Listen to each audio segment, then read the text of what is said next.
Cool, Kevin. Thanks so much for joining me on the security space today. Today, I think what we'll try and have a little bit of fun with is a bit of a Goggin-esque sort of callousing your mind and how that relates to both the personal life and the career as well. But yeah, like usual, before we delve into it, are you okay just to give everyone a little bit of an introduction to yourself? Yeah, sure. So I'm Kevin Fielder. I'm currently Chief Information Security Officer for NatWest Boxed and Metal. So we are a combination of a bank for small businesses. That's a bit like kind of a Monzo or Starling, an app-based bank, but also we have a banking platform in the cloud, and we're looking at offering that out in terms of banking as a service, embedded payments, those kind of things. There'll be a lot of growth in that space over the next few years. So yeah, really exciting times. It's a small, it's part of NatWest, but it's a very small business of itself. But I think there's going to be a huge amount of growth over the next few years. Previous to that, I've been CISO for FNZ, CISO for Just Eat, and then a whole bunch of other security roles and other roles for longer than I can imagine, or longer than I care to admit to anyway. I've done some architecture, done some internal support, done some project roles, solution design, that kind of thing. So quite a varied background across a bunch of different companies, finance, online supermarkets. I've been quite lucky that I've done quite a lot of kind of forward thinking things. So even like in the early 2000s, I was involved in some share trading and spread betting and building custom SANs and things. So even back then, I've done always managed to be kind of, well, not always, but a lot of companies that were kind of did a lot of sort of leading edge things and early in the cloud and cloud native and that kind of stuff as well. Outside of kind of my day job, I've got a couple of kids, so I do a fair amount of parenting as you'd expect. But I'm also really passionate about kind of health and fitness and sports and things, and do a lot of training myself, but I also do some strength and conditioning coaching for some Thai boxers as well. So I think that's where the Goggins thing idea came about for this chat, right? Because I do a lot of the kind of mental and physical well-being stuff outside of work, as well as promoting that in work. So yeah.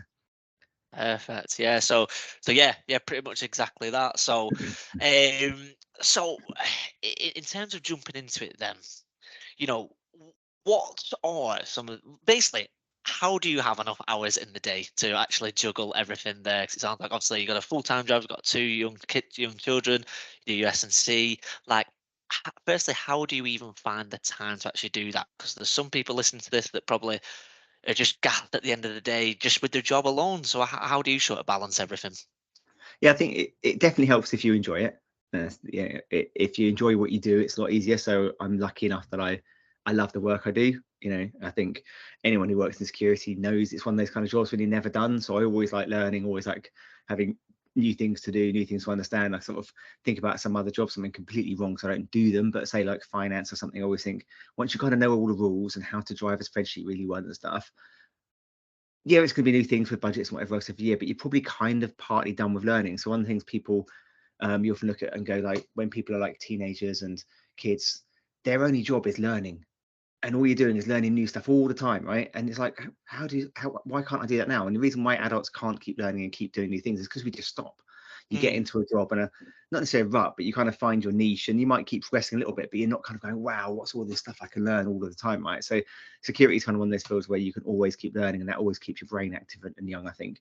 And then same with the training stuff. I'm lucky enough that I really kind of enjoy it. So I know for a lot of people, staying healthy is a bit more of a chore because they don't really love doing it, but I love doing it. So you just kind of get into the habit and make time for it. And I think it's those making time is really important. So I know one of the things you probably all find, right, if you say you do a class, whatever it is, martial arts, going cycling, whatever you do a thing at a fixed time, some days a week. If you stop doing it for whatever reason, you get ill or your kid's ill, or you just, you have a knee injury or something, and you take a few weeks out, trying to find the time to fit it back in again is really hard because the time gets filled up. So you need to kind of like get that habit of putting times in. I'm a relatively early riser. Like I'm up about 5:30, 6 every day, which is awesome for getting stuff done, but it's really annoying when you want to have a lie-in. So like the guys I coached weren't about this morning, so I'm going to train this evening. It's like I can have a lie-in, but I was still awake at like 6, right? So but getting that habit of kind of being up early, because you'll find, I don't know what for me, certainly that later time in the evening, I can be quite productive, but you can also just spend a lot of time being up. Yeah. Like just with Netflix on in the background or something, but you're not being constructive or doing anything of any value, or even necessarily conversing with your partner or family because you're tired, right? So you'll be there and like from 10 till midnight or something, you might just watch crap on telly, and it's kind of relaxing, but what are you doing? So why not just go to bed at like a bit earlier, then you can get up earlier and get stuck into your day if that works for you. So I think it's being passionate and enjoying what you do really does help. So try and find things you enjoy, whether that's the health and fitness or the work, or ideally both.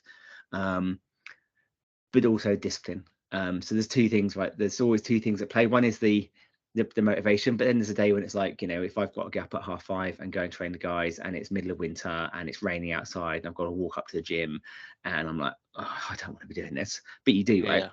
Another good trick is to find partners to do it with, or friends or people. So if you've committed to do something with someone, it's much harder to drop out. So if you're saying, right, I'm going to get up at 5:30 and I'm going to go do an hour's gym and then come back and do my family stuff, whatever else, and you just go on your own and you're not training for anything, and with as so I'm just looking out because that's where the window is, and it's miserable and it's cold, it's really easy to not do it. But if you're going, right, I'm meeting my friend at 6 o'clock to train, and it could be evening, it's just this time's work for me, right?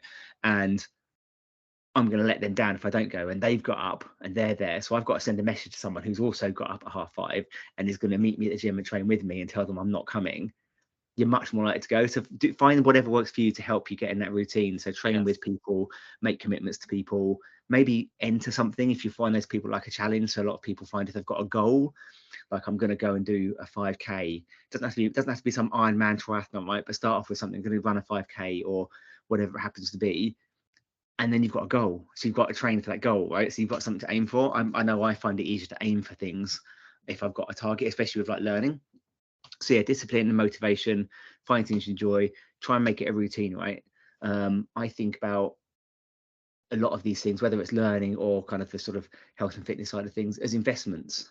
So you go to work to do things. You might try and save a bit of money, or you might, you know, save up for a house or whatever else, right? And we're all happy to work and save for big things or whatever else because they're investments. But so are these, right? If you're learning something to improve yourself, that's an investment in your future. If you're staying healthy and fit, that's an investment in your future, right? Do you want to pick up your grandkids? If you don't want kids, do you want to be able to run around? You know, I'd much rather live to 80 and have a health span that's almost till I die than live to 80 or even 90 but have the last 20 years in a hospice, right? So being fit and healthy and able to move well and stronger, you're gonna have a much healthier, better life. You're investing in your future. You're investing in your future self being able to have a great life. So if you kind of think, you know, what I'm kind of rambling a little bit, but it depends what works for each person, right? But for me, it's discipline and motivation and kind of framing it in whatever it is that helps you frame it, whether that's investing in your future, whether that's aiming for a goal, whether that's, you know, picking up your kids, whatever it is. Find things that motivate you or that you want to achieve and use them as the reason to do stuff. Yeah.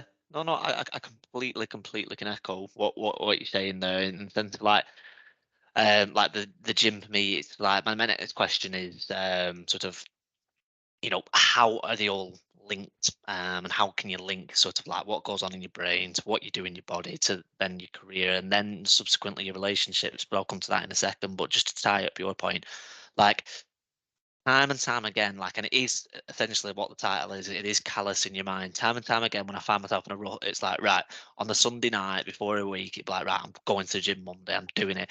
And it's great. You'll have a great week. Or you'll have you know, if you get to the gym 3, 4 times a week and you do them more. For me, I always find that if I can go in the morning, it's just better for me because I bring that into my work life. I just bounce into work rather than it being I've been up for an hour and I need a coffee because I've been up for 3 hours. I've exercised. I'm ready now. Um, so, but then after that week, sometimes I've got DOMs, my body's sore, and I'll give myself an excuse. I'll give myself an out, even though I know, like, I'll kind of reward myself instead. Like, oh, I did it last week. I'll just go at night time this week. Yeah.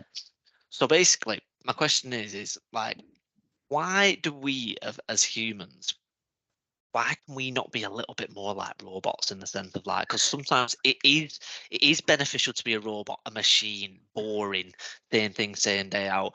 Why do we give ourselves that out? What do you think it is? So I think it's probably evolutionary, right? So we are fundamentally lazy, but not because we're lazy, because you've had, I don't know how many hundreds of thousands of years of evolution, right? Where food was scarce Mm, and where we didn't have shelter and homes and all the comforts we have now, right? So your body is naturally inclined to do the minimum. So you go out hunting and foraging and all of those things, but you don't necessarily know where the next meal's coming from. So when you're not doing something constructive like that, or, you know, trying to make kids or whatever else that you have a genetic imperative to do, your body will want to kind of rest and not do things because it doesn't know when the next meal is coming from. And that's why there's so many problems in the world now with kind of, especially like the Western world, with obesity and people overeating and things, because you are genetically predisposed or evolutionarily predisposed to want to eat, and you want sweet things. Right? You can bet back in the day, if you found a tree full of really sweet fruits and yumminess and some fatty meat and stuff, you'd be eating as much as you could, right? And getting all the energy and trying to store a bit of fat because you didn't necessarily know where the next meal would come from. Now we have a world where you don't have to do anything. Yeah. And you've got all of these super palatable, really sweet, really salty, really fatty foods that appeal to the bits of your brain that have been there since we're reptiles, the amygdala and stuff, that's like wants that survival instinct and wants these things, because when you haven't got food coming, sweet, fatty, salty stuff is what you need and want, right? But we have too much of it. So I think it's we have to fight that convenience constantly. I was listening to, I can't remember who it was now, as a podcast recently, and they were talking about the fact that, you know, even when, say, like our generation, or, you know, the last couple of generations were kids, right? You would have driven to the supermarket, walked around the supermarket, or maybe walked to the supermarket. Or even when you had cheeky fish and chips, you'd have walked to the chip shop around the corner. So you'd have at least got off your bum and done a little bit of walking around to get your fish and chips, right? Now you get your food, your supermarket food delivered. You get your takeaways delivered, so you don't even have to get off your couch to get food and shopping and basic stuff. So all of these convenience things play into us being less and less healthy. So it might be great for convenience, but unless you then use that time you've saved to do something else, you've just basically spent, instead of spending an hour walking to and from the shops, you've sat on the sofa, watched Netflix for an hour and got your food delivered. So it's not people's fault. It's really hard. And I think that's one of those things, again, parallels between kind of security and fitness, right, and health and life generally. Simple doesn't mean easy. So one of the things I'm really big on is, you know, when we're talking security, we talk about just do the foundational security, just do the basics. I hate the term basics, but, you know, things like patching, vulnerability management, all of those things, right? But it's really easy to say, and it's a really simple concept. Doesn't mean it's easy to do in a very complex, fast changing environment with different priorities. Same with health and fitness, right? It's really easy to go, don't eat too much, prepare mostly your own food, lift weights, because, you know, and I do it, but, you know, if you look at the health benefits of being stronger, everything from less Alzheimer's to less diabetes, less everything is benefited by being stronger as well as fitter, right? And get enough rest. It's really, really simple to say, but in a world where you might not have been brought up in a healthy way, you haven't had the education, every time you walk into a shop, there's all these things going, buy this crap, buy this cheap stuff, buy this easy stuff that is bad for you. It's hard, right? So it's simple but not easy, I think, and we kind of conflate the two a lot in life generally, and make it, yeah, you can disparage people by going, oh, so easy, just do this. You know, it's very simple, just do this. But if you're not, especially if you're not used to being healthy, it doesn't make it easy. So I think we have to recognize that our bodies will try to be lazy and will try to take the easy path, because that's how we evolved. So you have to put stuff in place. So, okay, yeah, you've got your supermarket delivery coming. That means I haven't had to spend any time going to the supermarket, so I'll go for a walk and get some sunlight. It doesn't have to be like, oh, I'm going to go and absolutely destroy the gym, but I'll get in the habit of doing something, or I will pop to the gym and do a little workout, or do some weights at home, whatever it is, right? But use that time to start thinking about, when I've saved this time from not having to go there, what am I going to do with that time I've made? Rather than just go, right, I've saved this time and I'll sit in front of Netflix or Prime or Disney, whatever your streaming thing of choice is, right? So try and think of techniques you've got to use that time wisely. Play with your kids in the park. You know, play is really important. The other thing we stop doing as adults is playing, right? Kids, you know, a lot of kids, if you let them into their own devices, stay really healthy without any sort of structured gym, because they're just running around, they're climbing trees, they're in the park. You know, if you said you've got some nephews and your partner's got a child and stuff, you know, if you've ever been to the park with any of them, they're on the go constantly. Have you ever tried to get up and down and move as much as a child? I think they did a study where an adult tried to move as much as a child did, and they were ruined, because kids are just constantly on the go. So have some play. Go in the park with your kids, kick a ball around. When your kid says, do you want to come up on the slide with me? Don't just go, no, I'm big. Just climb up on the slides, go on the swings, do all of that, be active. And use the time you're saving from the convenience, but use it outside, or use it to learn or do something constructive. Yeah, no, absolutely couldn't agree more. And do you think that were you always like this, even before your time in security? Were you quite an active sort of, you know, child, teenager upbringing, or do you think that security's been like, well, this industry, I need to be like disciplined, motivated in order to survive, just because of, like you say, if you're like growing up in a sock and that is like 24/7, it's intense, there's going to be burnout, I need to look after myself? Or is it something that can be trained? What's your sort of thoughts on that then? So both. So I was not a sporty kid at all. I was a tiny little Okay. kid, hated sport till I got to about 16 and started getting into it. Okay. Had a bit of an asshole for a stepdad who used to hit me and brother a little bit. And that kind of got me into, right, I'm going to get fit and deal with this. And very quickly learned, if you start doing Thai boxing and stuff, bullies Mm, stop bullying you, right? Because it's bullies are only bully people they can get away with bullying. yeah. So I kind of got into it from that. But no, hated sports kid, but then got into playing a bit of rugby, Thai boxing, and then I've never kind of done one sport all the time. I've done some mountain biking, bit of jiu-jitsu, bit of Thai boxing, road biking, rugby, gym stuff. So there's always been a variety of things. I think that's probably how I've got away with not getting injured, because I've never kind of, you often get, the more you focus on one thing, the more likely you are to get injured, because you get so specialized and Mm, you kind of fatigue joints and muscles. But so I got into it from that point of view really before, and that was before I got into security obviously. But I think it really benefits any kind of stressful job. If you've got a job or a life that's stressful, there's two benefits, right? When you go and exercise, it helps you relieve stress. So if mm, you're feeling stressed, whatever it is, go lift some weights, go for a run, punch the bag, whatever you like doing, you will get rid of that stress. You use that energy to train hard and work all that stress off and feel much better about yourself, and you release all the endorphins and feel good stuff and feel great after a workout. But you also can deal with stress better. So if mm, your body's already battered and stressed from being unhealthy, and then you add stress from work, or buying a house, getting married, getting divorced, having kids, all these other things that are maybe good things in your life, or bad, but some of them are good, right? Getting married and buying your home and family is great, but it's also stress. So these are all things, as stresses you add to your body and add to your life. So, but the healthier you are, the more you can cope with it. So mm, you have double benefit of being more healthy, in that you'll deal with your stress and relieve stress by training, but you'll also make your body better able to handle stress, mm. so that you can then deal with, you've got your stressful day at work or whatever, and you're feeling great. You come into work, like, I mean, it's one of the reasons why I love training in the morning.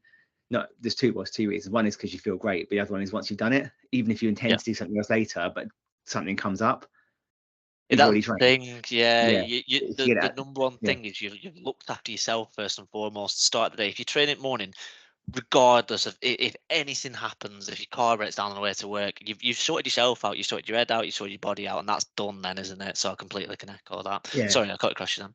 No, that's totally fine, but that's pretty much where it's got to. And it's, yeah, you do that even if you then intend to train in the evening as well.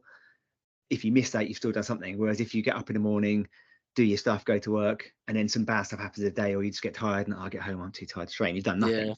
So yeah, it's always, so I think, yeah, for me, training in the morning is great because it gets it done. I don't train every morning, I train some mornings, some evenings, but yeah, that's but it's, yeah, so fundamentally training benefits pretty much everything, right? yeah, You're better able to deal with stress, you can handle more stress, you relieve your stress.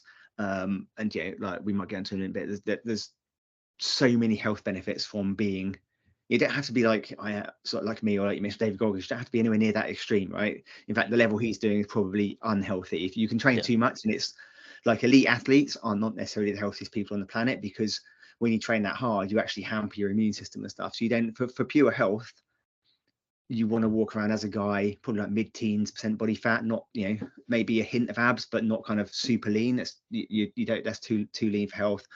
You want to train some low intensity stuff like long walks or a lot of slow jogs, little but easy bike rides, that kind of stuff, a few times a week, a bit of weights and a couple of high intensity sessions. But you mm, don't want to be completely crushed all the time. You don't want to be crazy lean. You don't want to be fatty. That's really bad for you as well.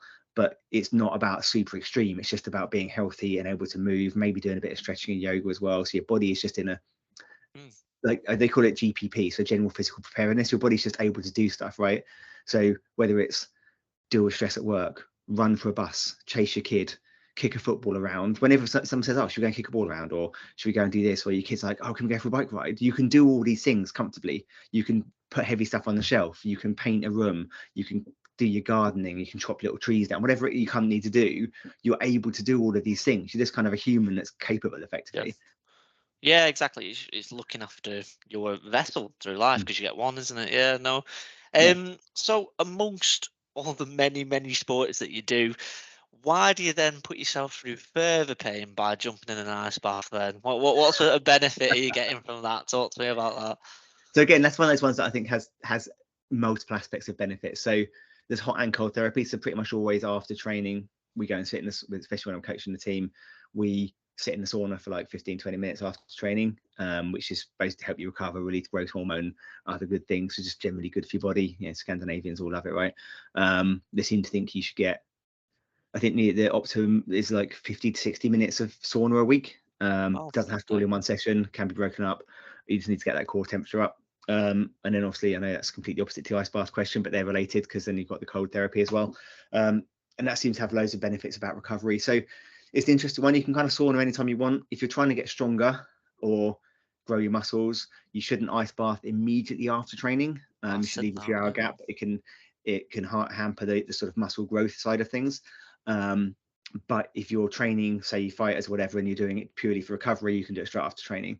Kind of it reduces inflammation and generally helps you kind of recover and stuff. But the general guidance is if you're trying to get stronger, leave a gap between your training and your ice bath. But yeah, so it helps you recover and reduce inflammation, all those good things. But it also has, again, the mental aspect, right? Because you don't look at it and go, oh yeah, I can't wait to get in that ice bath, mate. So you walk out, and it is, you can tell on some days when I'm feeling like good about it, or whatever else, I'll just throw the ice in, let it cool down for a few minutes, jump in, bang. Then some days when I'm feeling a bit mentally less strong, I'll stand there looking at it again. And I'll know I'm doing it. I'll be sitting there, why have I stood there for like 30 seconds looking at it, mate? So it has that mental thing as well. And you get in a like a zen place where you sit in it, and it's cold. You're supposed to wiggle about a little bit, just because, and same as when you're in the sea, if you stay still, the little bit of water around you gets warmer, so it's not as cold. So they do recommend you wiggle a little bit, just to sort of move the water around to maximize the benefits. You don't have to do long. It's like 3 to 5 minutes. I've got up to kind of sitting in it for 10 minutes quite regularly now, just so I've done it quite a bit. And obviously people like Wim Hof who promote it, they can sit there for about 3 weeks, right? But no, you can get benefits from like as little as sort of 3 minutes or so in there, as long as it's cold enough. Even less when you're first doing it, just get in for 30 seconds, and then if you're shivering, get out. And it also helps so I find I get in a real zen place in it. I'm just like calm, chill, relaxed, and it helps you recover and reduce inflammation and stuff. But it also gets you better adapted at dealing with cold. So you've got in your body, you've got what they call brown adipose tissue, which is like active fat, and that actually produces heat. And you make sitting in an ice bath or in the cold, the mitochondria in the brown fat, which are the kind of energy bit, the things in your cells that make energy, you get more of them. So you actually can produce more heat, so you can stay warmer. So in the same way as getting heat adapted means you can sweat more and deal with heat, getting cold adapted means you can deal with cold better. So that just makes your body better at dealing with different situations as well. So, in the winter, you feel the cold less badly and that kind of thing. So it just generally makes your body work better, helps circulation work, helps you keep warm. And yeah, like I say, for me, one of the big benefits is just that little bit of mental zen. So it's like 5-10 minutes sitting there.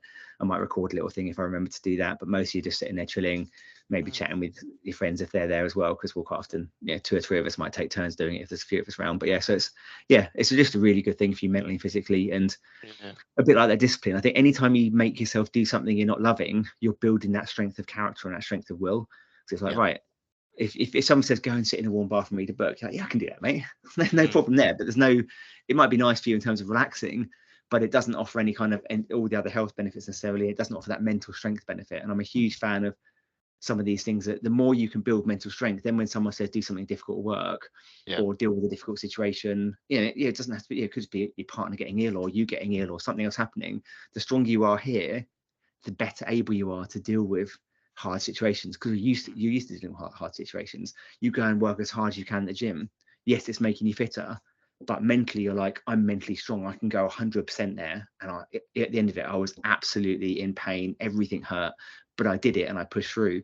Ice baths, whatever it is, any of these things where you don't want to do it, but you do it, you're building mental strength and mental sort of ability to deal with things.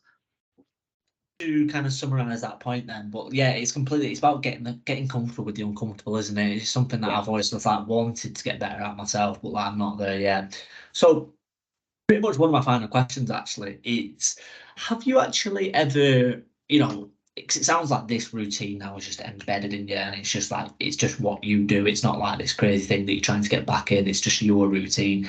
Have you ever sort of fallen out of your routine? And secondly, you know, when did you actually start embedding all these, you know, I do this, I do this, I do this, I do this, and it's just what I do. Talk to me about your sort of routine and how it all links together. Yeah, so yeah, I've gone up and down like everyone. You go through kind of phases of loving stuff and not loving stuff. I think I was mid-late 30s, as in quite a rut in my life, so I was kind of going through the motions, but I wasn't training as hard, I wasn't doing any other stuff. It's when I kind of had a disastrous marriage and some other bits went in my life. So yeah, so that was like late 30s, mid-30s, early 40s maybe. So I went through a bit of a rut. I still did stuff, so I wasn't like completely off the rails, but I wasn't anywhere near in the same shape as I'm in now, and wasn't feeling great about life or anything at all. And yeah, I think it's just, I'm one of those people, I kind of just get on with things. And when I kind of try and retrospect, like, how did I go through that? I kind of struggle working out how, but yeah, I think I just kind of, got out of the relationship, got a bit of my mojo back, got a bit of a team around me. I think one of the things that seems to be especially a guy thing, not being like sexist, but if you look on the kind of stats, guys especially fall into the trap of kind of doing job and family and things, and they can lose touch with friends, and you find yourself, it's quite a common thing for kind of like guys to not maintain friendships as well as women and stuff. So I found myself kind of with not many mates and things, but I've kind of got back into training at gyms where there's people around me that I love, and I've got a really good team around me. And that's probably another thing that we not really touched on, but you can't really overstate the importance of having good people around you.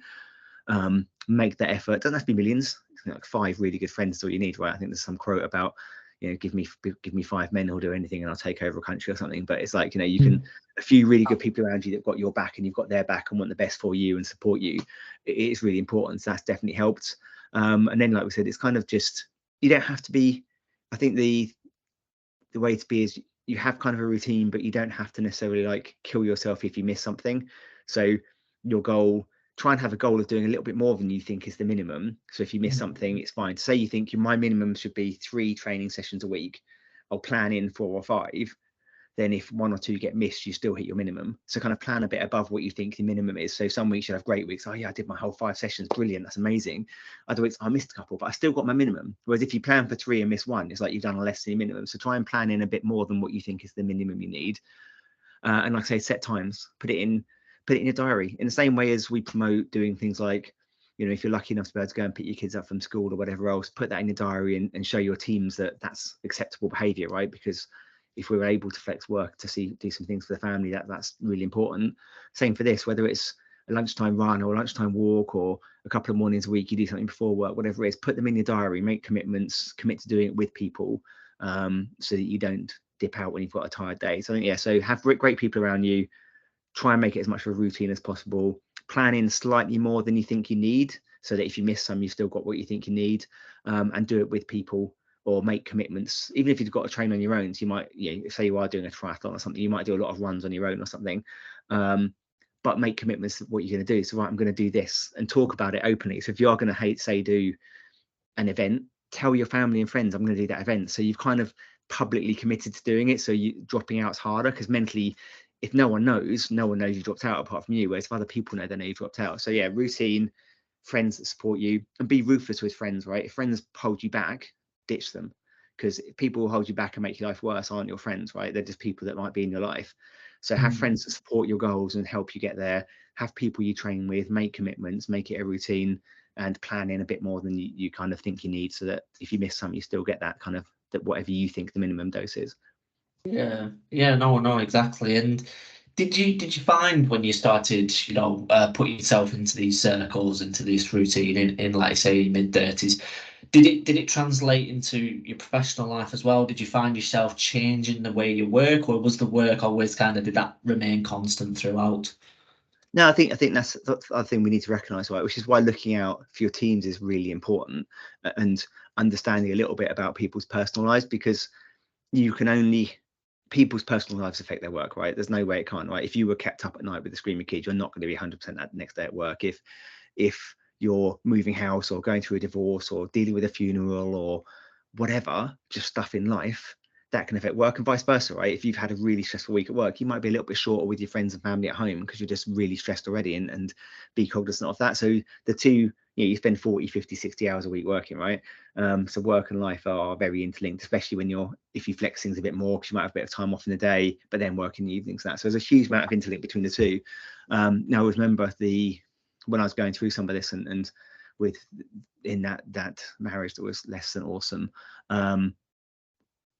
I had people at work saying, "Where's the old Kev? What's happened to you? Where's So I'd had a few really good years of career progressing, and then the last couple of years in the same company, or last year and a half the same company, when I was going through some of this, I had my boss his boss saying, "Oh, where's the old Kev? He used to," because we had a really good relationship, and I progressed my career really well just coming up to that, and then so that sort of time of being depressed and stuff really did impact work as well. Luckily, not so much that I went backwards, but I certainly stalled a little bit and had people lucky. I think I'd been in the company for a few years, so if I'd been new in, I might have struggled to keep my role. But when you've been somewhere a little while, you get a bit more leeway because you've kind of proven yourself and added a load of value. So yeah, it really did affect work as well. And I think we need to recognize that you can't be a machine, like you said, like being robots, right? If you're a robot, you can turn up to work and do your job no matter how crappy your day is or your life is. That's not how life is, right? So you need to understand that, and how can you support people and help them manage stress in and out of work as well. Yeah, no, some really, really terrific points, and yeah, I wish we had more time, but yeah, unfortunately that is our time, Kev. So I'm sure that I hope a lot of people sort of take some benefit from this, but if anyone's got any questions about what Kev's brought up today, to get any motivation from it, disagreed with anything, then please feel free to obviously fire it into the comments, and yeah, we'll create a bit of discussion around this. 'Cause I'm sure there's some people that watch it will just be like, in a bit of a rut, and they might need that kick. So but yeah, once again, Kev, thanks so much for jumping onto the Scooty space. No worries at all. Thank you. Had a great chat. And yeah, like I say, when you post it, I'll watch the comments as well, and hopefully reply to anyone who's got any questions. Thank you.